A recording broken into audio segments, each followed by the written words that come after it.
Halo semuanya, kembali lagi pada pembahasan sistem manajemen rumah sakit di Area Medica. Pada video sebelumnya, saya sudah memperkenalkan secara singkat mengenai sistem yang saya buat. Selanjutnya, pada video kedua ini, saya akan menjelaskan bagian database yang digunakan pada website rumah sakit di Area Medica. Database memiliki peran penting karena digunakan sebagai tempat untuk menyimpan dan mengelola data yang nantinya akan digunakan pada website. Beberapa data yang dikelola dalam sistem ini antara lain ada data pasien, data dokter, data pengguna, data ruangan, penggunaan kamar, jadwal, catatan medis, serta resep. Yang pertama kita buka dulu SMPP-nya, kita aktifkan MySQL dan Apache-nya. Lalu kita klik admin di bagian sini. Ini yang sudah terbuka. Nah, di sini sudah ada beberapa database yang sudah saya buat.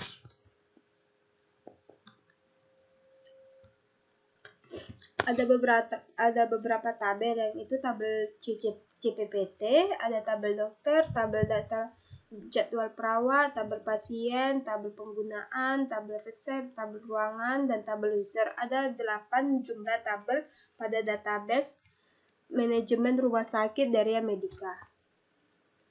Nah, untuk mengelola database ini, pertama kali saya akan menjalankan MySQL-nya tadi kan. Tabel pertama ada tabel pasien, tabel CCPT ini. Nah,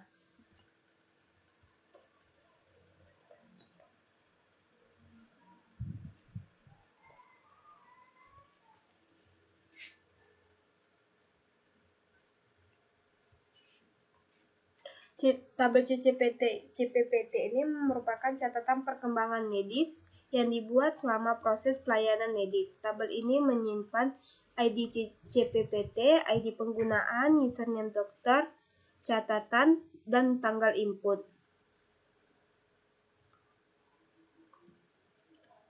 ID penggunaan digunakan untuk menghubungkan catatan tersebut dengan riwayat perawatan pasien.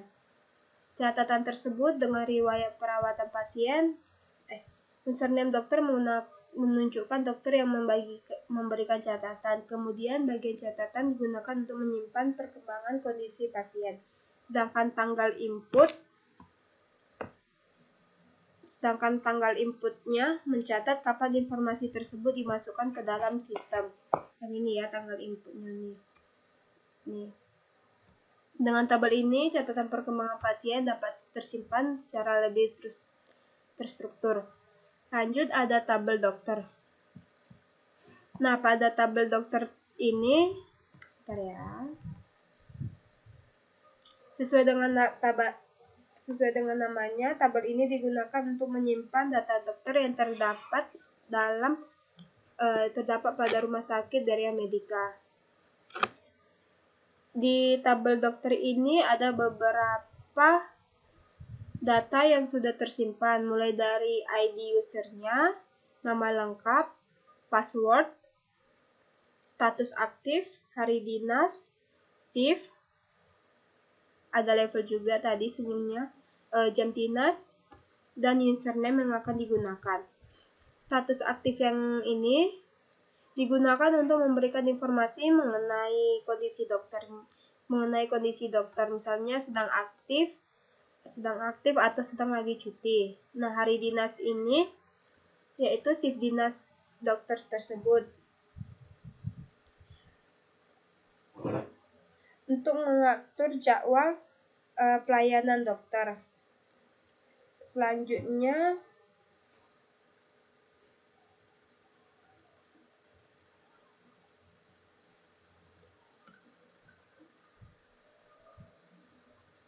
pada bagian browser ini dapat dilihat beberapa data dokter yang sudah dimasukkan ke dalam sistem berdasarkan status dan jadwal dinasnya.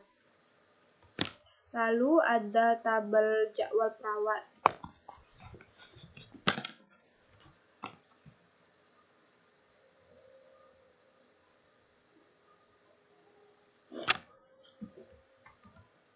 Nah, di tabel jadwal perawat ini ada beberapa data yang tersimpan, yaitu ada ID jadwal, ada ID user, ada hari, shift, dan jam kerja perawat tersebut. Selanjutnya ada tabel pasien. Nah, di tabel pasien ini ada beberapa kolom, yaitu ada ID pasien, nama pasien, jenis kelamin pasien, umur, alamat, dan nomor HP. Selanjutnya ada tabel penggunaan. Nah, di sini tabel penggunaan ini ada beberapa struktur. Tabel ini merupakan salah satu tabel utama karena digunakan untuk mencatat penggunaan kamar oleh pasien. Di dalam tabel tersebut terdapat ID pelanggan, ID penggunaan, ID pasien, ID user dokter, username perawat, nomor kamar, ada tanggal masuk, tanggal keluar, status, catatan CPPT-nya, e-resep, status ke pasien, dan status kelayakan. ID penggunaan ini identitasnya unik setiap transaksi atau riwayat penggunaan kamar. Sedangkan nomor kamarnya ini menunjukkan kamar yang digunakan oleh pasien. Ini nomor kamar ini. Tanggal masuk dan tanggal keluar ini digunakan untuk kapan pasien mulai rawat inap di kamar tersebut, kamar inap, dan kapan dia keluar atau dipulangkan oleh dokter. Nah, status penggunaannya ini sedang dipakai, statusnya ini ada kalau misalnya pasiennya lagi dirawat di kamar tersebut, maka statusnya dibikin dipakai. Jika pasiennya sudah pulang, maka nanti dibikin statusnya selesai. Nah, catatan CPPT ini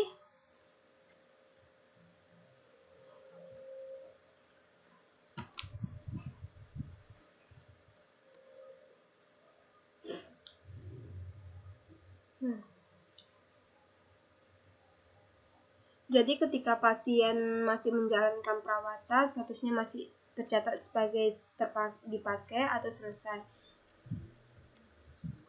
Sedangkan status kelayakan tersebut yang ini digunakan untuk mengetahui apakah pasien masih dalam perawatan atau sudah dapat dipulangkan. Selanjutnya ada tabel resep.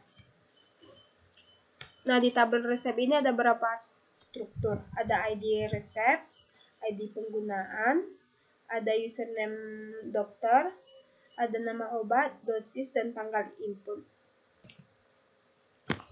Selanjutnya ada tabel ruangan. Di tabel ruangan ini ada beberapa struktur, yaitu ada nomor kamarnya, ada gambarnya. Gambarnya nanti gambar ruang kamar inapnya, terus harga setiap kamarnya, jenisnya, ada jenis kamarnya ini ada yang standar, VIP, ada VVIP. Dan terakhir ada tabel user. Nah, di tabel user ini menyimpan beberapa struktur, ada ID user, username, password, level, status bekerja, hari dinas, shift dinas, dan jam dinas.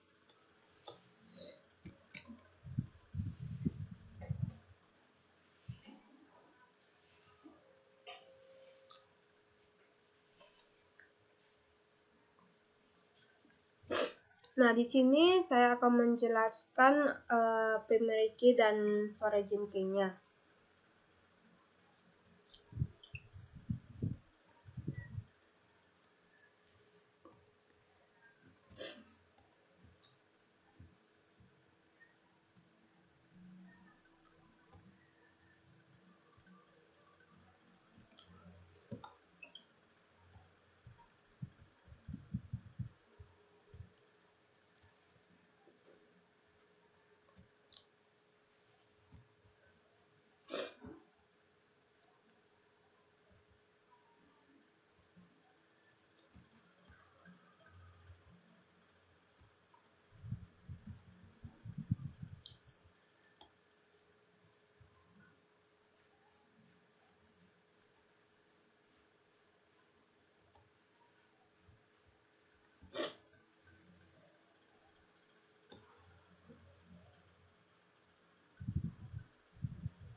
Nah,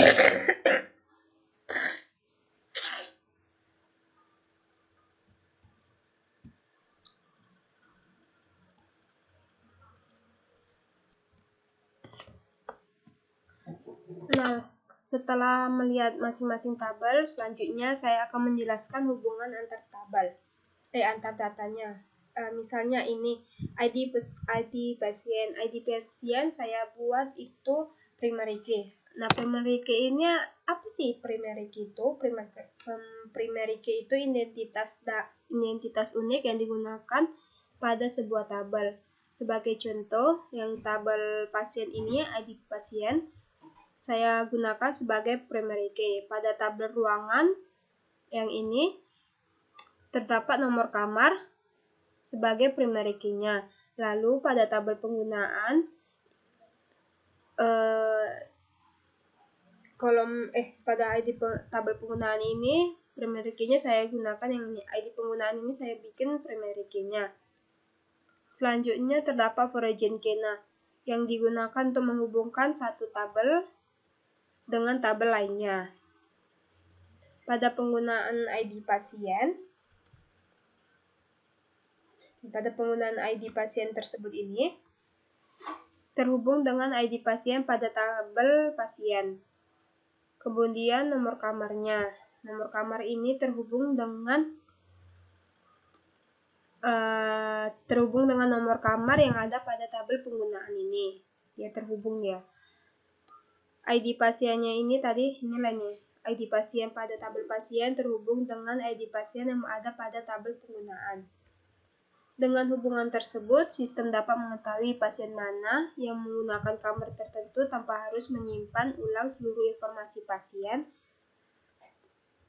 dan kamar pada tabel penggunaan. Sebagai contoh sederhananya dari hubungan database ini, pertama saya mendaftarkan dirinya ke dalam sistem. Nih.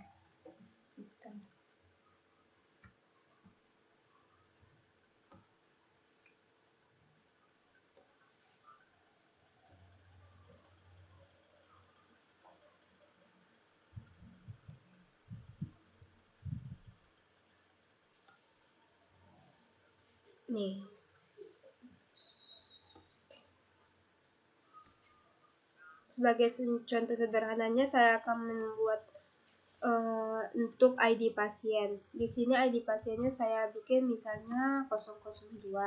Nah, nama pasien di sini kita tulis ini.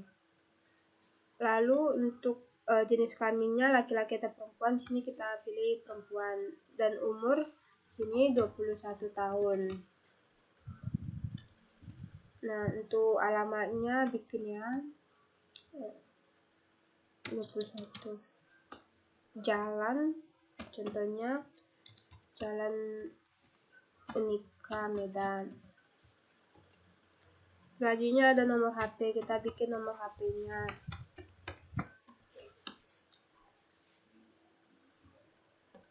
Lalu kita simpan.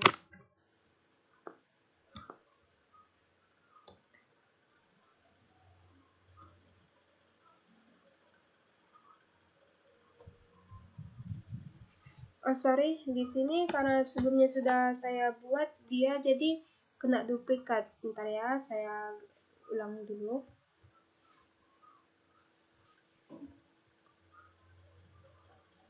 Coba kita di sini bikin nama tengah saya Anugrah ya. Terus di sini unikannya kita bikin ganti jadi Jalan Sukadono aja, karena saya memang di Sukadono kan. Lalu kita coba untuk menyimpan